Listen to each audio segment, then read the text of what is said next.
அனைவருக்கும் வணக்கம். இந்த வாய்ப்பை ஏற்படுத்திய அண்ணன் சேதுராமன் அவர்களுக்கும் சோனாராம் அண்ணன் அவர்களுக்கும் எனது வணக்கத்தை தெரிவித்துக் கொள்கிறேன். முதல் தலைப்பு, கல்லை பெண்ணாக்கிய திருவடியின் பெருமையை பற்றி நான் சொல்ல விரும்புகிறேன்.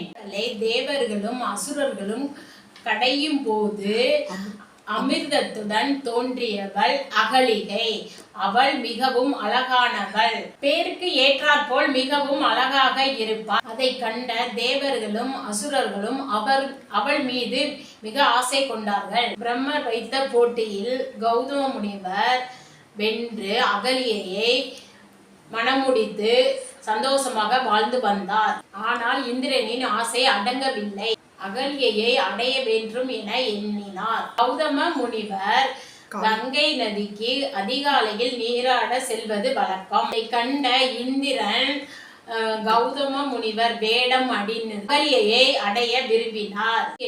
தன் கணவர் என்று நினைத்து அதற்கு உட்பட்டார். குளிக்க சென்ற கௌதம முனிவர் இன்னும் விடியவில்லையே என்று ஏதோ ஒரு தவறு நடக்கிறது என்று குடிலுக்கு சென்றார். அங்கு கௌதம முனிவர் வேடம் அணிந்த இந்திரனை கண்டு கோபம் அடைந்தார். இந்திரனின் உடம்பில் 1000 கண்கள் தோன்றட்டும் என்று சபித்தார். யார் மற்றவர் யார் என உணராத நீ உணர்ச்சியற்ற கல்லாக போ என சபித்தார். ராமனின் பாதம் பட்டவுடன் சாப விமோசனம் அடைவாய் நீ என்று புறப்பட்டார். ராமரின் வனவாசகத்தின் போது ராமரின் பாதம் பட்டவுடன் கல்லாய் இருந்தவள் பெண்ணாக உருவெடுத்தார். கல்லையே பெண்ணாக மாற்றியது ராமரின் பாதம். இதை நாம் தினமும் போற்றினால் அளவற்ற இன்பம் பெறுவோம். ராம ராம ஜெய ராஜா ராம், ராம ராம ஜெய சீதாராம், ராம ராம ஜெய ராஜா ராம், ராம ராம ஜெய சீதாராம்.